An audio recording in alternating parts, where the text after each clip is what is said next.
Welcome, everybody, to Midday Magazine for this April 14th, 2025. Have your host, James J. Maloff here, and we're welcoming into the studio our great friend, Kayla Rumbalski, Community Development Educator with Wood County.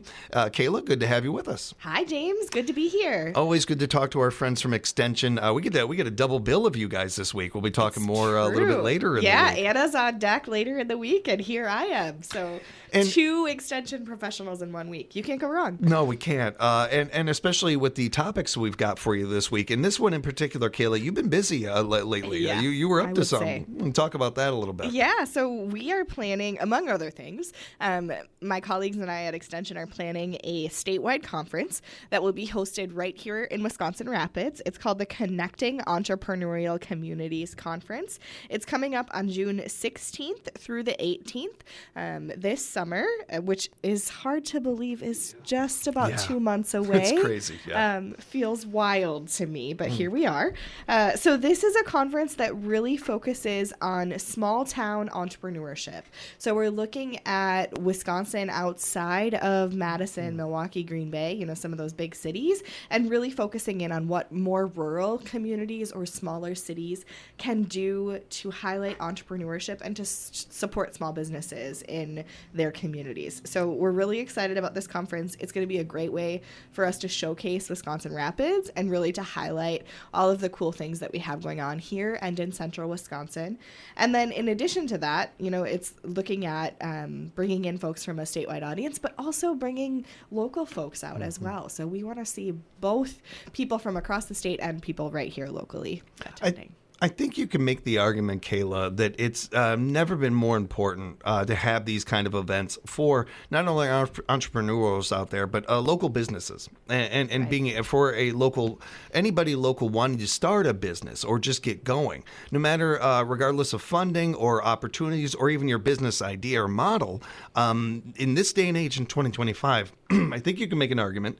It has never been more accessible to be able to start up a business. Absolutely. But also with that, you're not the only one that thought of starting up a business. There's a lot of people out there. Right. There's a lot of businesses. And with that, knowing as much as you can going into it and having as much assistance as you can and data as you can only makes for a much more, the better chances of you being successful in this. Right. Absolutely. And to add to that, James, I would say, Extension is always about bringing the research from UW-Madison out to our local communities. And so that's one of the things that we do in my program area as well. And we saw a huge number of business startups during the pandemic and following the pandemic. More people than ever before, I think, probably because, right, you're laid off from your job. Maybe you had a really sustainable income that went away due to COVID. Okay, now's the time. I'm going to go into business for myself. So we saw more startups than ever before, and we're yet to see how that will play out, right? We know that businesses often struggle within their first couple of years. It's difficult to make a profit when you're putting so much of your time and a lot of times your personal dollars into your business. And so we really want to be cognizant of that and support those businesses in any way that we can. And we're going to go over the agenda highlights. And as we do, I do want to note one thing really quickly. Entrepreneurial Ecosystem 101. I just love that phrase, and I wanted the chance to say it. Right. There we go. It's a really fun phrase right there. But just as fun as it is, there's some important information with these. Absolutely. Yeah. So entrepreneurial ecosystems is it's a buzzword, right? And it's fun. It rolls off the tongue. Essentially what that means is for a small community, right? So we're hosting it in Rapids, and maybe someone from Nakusa or maybe someone from Auburndale wants to come out. They're representing their local municipality, and they're wondering, how can I support small businesses in my community? How can I make my community more entrepreneurial friendly? That's essentially what that ecosystem term is referring to. So this track, there are 4 different tracks in the conference, is really all about the first steps and starting out what you need to know to support entrepreneurs in your community. And going from there to rethinking rural. Yeah. So as I said, this is really focusing in on our rural communities in Wisconsin. So no offense to our big cities, but we have some unique challenges and also opportunities, right? It's not just woe is me in our rural communities. There's a lot that we have to offer. And so this session track is going to be, so I should back up. There are 4 tracks. For each track, there are 4 sessions. So 16 sessions across the length of the conference. This track, Rethinking Rural, is really designed to get you to think differently about rural economies. And one of the ways that we've done that we're really excited about, one of the highlights, is that we're bringing in CORI. CORI, CORI, is the Center on Rural Innovation. They're a nationwide organization, a nationwide nonprofit network whose mission is to create opportunities that empower rural people to thrive in the tech economy. So really, they're looking at those high-tech startups and tech companies and bringing those to rural communities. They're beyond, those types of industries are not just for big cities. They go beyond big cities. And so we're excited to bring them in as a best practice and to offer the opportunity to learn from them and learn what they're doing across the country. I know one of my one of the things that I really enjoy, like especially in the artistic world, is seeing somebody take like an old door and turn it into a table. And, Right. and the repurposing of old items and everything. And it's become even more and more popular with younger generations, DIY and a lot of those kind of things. Absolutely. And there's no reason we can't do this with businesses. We can't do this with infrastructure or some of our buildings. We're seeing this happen in real time right here in Rapids right now. Right. And Corey is really not only with the information, but one of the centers of this as far as helping communities and learning about this from communities. Absolutely. Yeah. So we're excited to bring them in. I think they'll have some great perspectives that they can share with our community. And communities like ours, I don't know how necessarily the best way to put this, and I don't know if I even need to. I don't want to mansplain Rapids to Rapids people, Sure. Yeah. because we're living real time with so much of what we're talking about right Right. now with this. But it's so important for the future of these communities. Absolutely. I don't think you need me to reference or name any communities in the state of Wisconsin that we've seen go the other way. Where they're losing the school shut down or some of these things because they just have not been able to adapt or whatever reasons might be. Yeah. It's all the more reason why, to me personally, and talking to our mayor and talking to local leaders in this community in Wisconsin Rapids, things are going well. Nobody's taking their foot off the gas. All the more reason why we've got to really make sure to encourage entrepreneurship, bring businesses into this town, and a lot of those things. And having a conference like this, having something like this available to people, is only going to enhance that part of it. Absolutely. Because it's all well and good to, you got that creative idea. You've got something that you want to do, and you're kind of done with this life, and you want to start a whole new career or something like that and do this. That's great, but it's not good. That's one part of it. Right. How to succeed is such an integral part of the other part of that. Having a great idea is difficult enough Yes. to come up with. Yes, it is. Let alone being And then turning that into a business, right? That's yeah. Yeah. Well, and then on top of all of that, to say, and I appreciate the shout out to bigger cities and everything. Coming from or even spending time in cities like many people do out there, we kind of get, okay, there's marketing teams for that. They've got the big city thing Sure. down. What about on a rural level? How do you do something like that and not scale down, but scale to your community? Right. Because something that we got in radio, I think earlier than most in the business world, and because we had to. How do we survive in radio? How do you, in a day and age where if I want to hear a song, well, I just look it up. I mean, any Right. song I want to hear, I can hear it anytime I want. I don't need your radio. But we can do what nobody else can do in reporting local. Nobody can, like for us here, nobody can report on central Wisconsin like we can. We literally live here. We're experiencing it. So we can do that better than anybody in Madison, La Crosse, or Chicago, or New York, or anybody Absolutely. can. And you do at WFHR. I mean, you're a huge community partner, and we're so grateful to have you right here. That was very nice. Thank you for that. Yes. Not fishing for that. No, but I was using it as an example of how radio has survived, because when I first started in this business, people told me, well, don't get comfortable. Radio is going to be gone. Well, here we Right. are 30 years later, Yeah. It's not going anywhere. And we're doing really good. We're doing really well at everything. Right. There's no reason why any business out there couldn't be that way. You just have to be able to adapt, be willing to grow, and listen to your community, listen to your audience. I will say this from the end of time: the greatest sales marketing thing you can learn: know your audience, adapt to them, and do what works for them. And they won't steer you wrong. This conference is talking about so many of these things in a much better way than I ever could. And also giving, I think too, also with this, Kayla, we'll talk about some more of the other highlights and details with this, but I love the idea too of I'm an entrepreneur and I'm going to something where there's other entrepreneurs, and just being able to be around that vibe and that energy, let alone the information that could be shared. Yes, absolutely. Oftentimes when I go to professional development events, whether that's conferences or meetings or what have you, I feel like sometimes it's more valuable, the discussion that happens before and after the actual meeting than in the meeting itself. And so we have incorporated that into this conference as well, with some really great networking opportunities. So I think I'm probably safe to say that this is the only conference in the state of Wisconsin that kicks off with a baseball game. So we have a Raptors game on June 16th. We'll be at the Craft River there for conference attendees. There are 70 spots available for that. It's filling up pretty quick, so if you want to register, a reminder to get it in early so that you can be part of that Raptors game.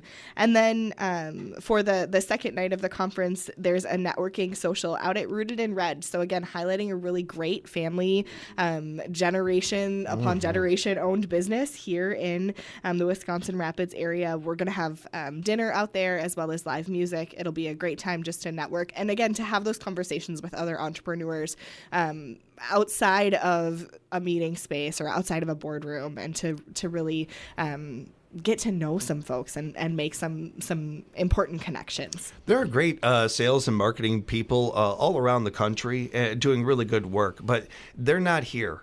And again, going back to, talking about local, and for your business to survive, those details are integral. And having people that understand the area and know the area really well is going to be so beneficial for you. And I don't just mean the people that are running the conference or talking, they're going to be up there. But to Kayla's point, being around locals, being around other people that are startups or looking to get going or something like that. They're going to have information and data that only they have, that only they know really of the area, And I think, too, the idea that you yourself, whoever you are out there, part of this conference, the information you have that you can share with others could be vital and information that not everybody has. Right. And that isn't always X's and O's or data or stats or graphs or charts and those things. Sometimes it's just, hey, people really spend a lot of time on this side of town. And I know that because I live over there or something along those lines. Absolutely. Just all kinds of different information that really you would be surprised how could be beneficial to you and really come up in part of this conference. Right. I do want to shout out the Rafters as well. They do a great job being a part of these things. And all of that stuff I just said, the Rafters could tell you about. Right. They're a business too, right? Yeah. A tourism business. They've been here in town for so long. I think that we've kind of normalized how unique it is to have a Northwoods League team in our community, in our town. And talking with the ownership over there over the years and different ownership now and some of that, the Rafters are the only Northwoods League team that own their ballpark. And the way that they have taken advantage of that, not only for the community and having other acts in there and not just the baseball team, of course, but having music acts over there and some of that stuff, opening it up to the community and being much more, we don't have to check with so-and-so or anything. We can have the United Way down here and have United Weekend. We can have this event with Rooted in Red and some of this that you guys at Extension are hosting there on the 17th. Some of this stuff that they're able to do is so unique and there's no playbook for. They've figured it out as they've been going along, having really smart people over there and people that are from the area and get the area. And finding the niche, right? Yep. Where can we make an impact? And let's dive into that. And I can tell you, I'm a resident of Stevens Point. And when I first moved to Point, oh gosh, I'm probably I'm dating myself because it was decades ago at this point. very early on in conversation, I remember people thinking like, why doesn't Point have a Northwoods League team? Why don't we have that? It's a special thing about Rapids, and it's envied by other communities for sure. Well, I'm glad you brought up Point because for as long as I've lived in this area and half my life I've lived in Rapids here and everything, I've always loved Point. I love that area. I love this city and everything that goes on over there and everything. Point is a great example of a rural area, a smaller town that has something there unique. Like we have our Rafters or River Kings and stuff. They've got one of the better universities in the whole state right there. Right. And that brings in a whole bunch of different stuff, whether we're talking about kids coming from across the state to go to school there or just business opportunities. So that's another shining example of leaning into rural, leaning into what you know and what you can do that nobody else can. We're surrounded by that too. And while we're talking about businesses, helping out other businesses, a rising tide raises all boats with information. Keep that in mind when it comes to our area in general, and all of central Wisconsin. The dollars that you spend in Nekoosa benefit Rapids. The dollars that you spend in Nekoosa benefit Port Edwards, and vice versa, and all around. Everybody is connected, and everybody definitely. When you support local, truly support local, you're really helping out your whole area. Yeah. And I should say, this conference is being hosted in Wisconsin Rapids. So you and I have had we've been talking just in this interview a lot about Rapids. But we recognize that this is a central Wisconsin initiative. This is something that's really, like you said, a rising tide lifts all boats. So if we can make Rapids stronger for entrepreneurs, we will have ripple effects in the entire central Wisconsin area. And this is sort of a pipe dream, perhaps, but there are a group of folks that are working on this work that are interested in sort of transforming the marketing of central Wisconsin to be more in line with, say, the Fox Cities, right? Someone says, oh, I'm going to the Fox Cities. They mean Appleton, maybe Fond du Lac, Oshkosh. Why can't we have something like that? Oh, I'm going to central Wisconsin, and include, Stevens Point, Wausau, Marshfield, Rapids in that definition. Oh, I dig that. Right? I really like that. Why not? We should be lifting up all of our rural communities and showing that there's more to the state of Wisconsin. I will get on my soapbox and I will shout this from the rooftops. Like, there is more to the state of Wisconsin than just Madison, Milwaukee, and everything that's on that line, right? Like, there's a whole northern half of the state that has a lot going on in it, and lots of opportunities. So. Kayla, we got a couple minutes left. I did want to touch on Corey one more time and just really hit home what that is for people. Absolutely. So we've got a few different sessions that we're bringing in. Corey is one of them. So again, they're the Center on Rural Innovation. So this is really an opportunity for us to bring a national best practice right here to Wisconsin Rapids, and for us to learn from what they've done across the country. I mean, their work has impacted not only the state of Wisconsin, but many, many states across the country. So they're one of the sessions that we're bringing in. And then we also have some sessions that are focused on right here locally, what are we doing in Wisconsin Rapids to be successful from an economy standpoint or from an entrepreneurial standpoint. So